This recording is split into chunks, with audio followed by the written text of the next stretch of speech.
صاحب، نئے وزیر خزانہ شوکت ترین نے خبردار کیا ہے کہ اگر جی ڈی پی گروتھ 5% تک نہ لے کر گئے تو اگلے 4 سال میں ملک کا اللہ حافظ ہو جائے گا. آپ کا کیا تبصرہ ہے اس پر؟ دیکھیں، اس میں مریم تبصرہ کیا ہونا ہے. پہلی بات تو یہ ہے کہ شوکت ترین کا شکریہ، کم از کم کسی بندے نے اتنا زہریلا سچ تو بول دیا وداؤٹ مینسنگ ورڈز، کوئی لگی لپٹی رکھے بغیر جو بات کی ہے انہوں نے وہ 100% درست ہے.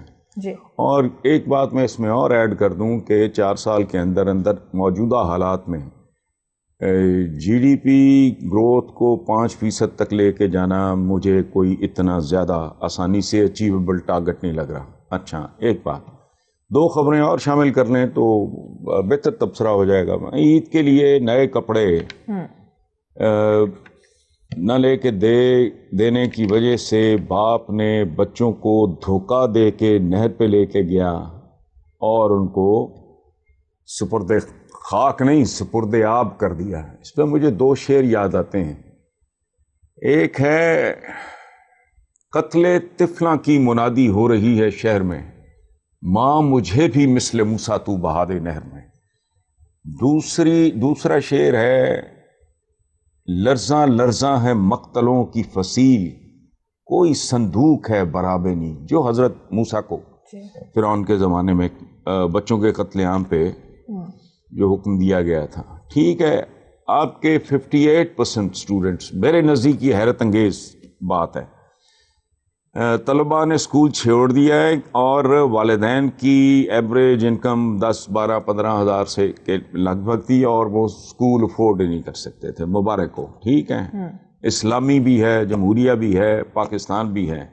اچھا، ان سب چیزوں کا تعلق جو ہے وہ بنیادی ضروریات زندگی سے ہے. دیکھو اس بات میں نے کبھی اس بات کو ایکسیپٹ نہیں کیا کہ انسان برابر ہے. انسان برابر نہیں ہے.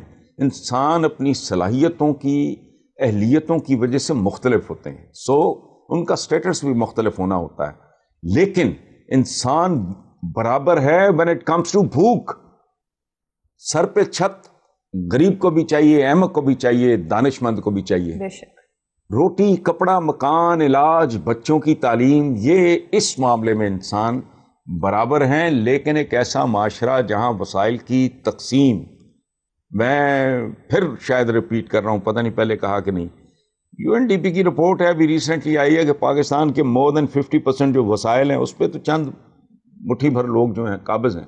تو غیر منصفانہ نظام کے نتیجے میں، اور ہمارے حکمرانوں کا حال یہ ہے کہ جی وہ گنتی دوبارہ ہوگی یا تیسری بار ہوگی انتخابی اصلاحات، تو کیا کرو گے انتخابی اصلاحات کر کے؟ بھیڑیے کی جگہ ریچھ آ جائے گا. انتخابی اصلاحات نہیں، یہاں میکرو لیول پہ بنیادی جوہری تبدیلیوں کی ضرورت ہے. جینوئنلی یہ جو پارلیمنٹ آپ جس کو کہتے ہیں، اس میں عوام کی شراکت تو پریکٹیکلی نہ ہونے کے برابر ہے. میں اسی طرح چھوڑو آپ صورتحال دیکھو. عجیب بات ہے، جن معاشروں کو ہم الزام لگاتے ہیں جی بے راہ روی ہے، جی کیا فحاشی ہے، بے شرمی ہے، اور بے شرمی یہاں 20 کروڑ لیٹر جعلی دودھ ڈیلی بنتا ہے. کبھی سنا آپ نے ہٹسن یا ٹیمز میں کسی باپ نے کرسمس پہ بچوں کو کپڑے نہ ملیں، اس نے ان کو غرق کر دیا ہو؟ اپنے گریبانوں میں نہیں جھانکتے، ان کو بے راہ روی کا شکار. اچھا، اوریانی فاشی وہاں، وہ آپ کا یہ جو انگلینڈ کے سفیر ہیں یہاں، اسلام آباد تمہارا وہ صاف کر رہا ہے. کوئی تو کوئی حیا کرے، کوئی تو کوئی شرم کرے. آپ کا دارالحکومت ایک ایسا معاشرہ، مغربی معاشرے کا سفیر جو ہے، یہ جو میرے سامنے پڑا ہے اخبار، اس میں شاپرز بھرے ہوئے ہیں گندگی کے. جتنا گند ہے اتنے تھپڑ مجھے تو کم از کم اپنے چہرے پہ محسوس ہوئے ہیں. لیکن نئی باتیں کرتے ہیں، فلانے معاشرے بڑے بے راہ روی کا شکار ہیں، تو تمہاری تو کوئی راہ ٹھیک ہے ہی نہیں. بہرحال یہ اسی طرح ہی ہے، اسی کے ساتھ جینا مرنا پڑے گا، اسی کے ساتھ گزارا کرنا پڑے گا. اور ایک بات سنو، کتنے دکھ کی بات ہے کہ ان بچوں کو کپڑے تو کیا ملنے تھے، کفن بھی نصیب نہیں ہوا، ان کی اب تک لاشیں نہیں ملی. یہ اصلاحات، انتخابی اصلاحات، تو پتہ نہیں کون سی اصلاحات، یہ سارا کچھ بدلو ورنہ ککھ بھی نہیں بدلنا یہاں.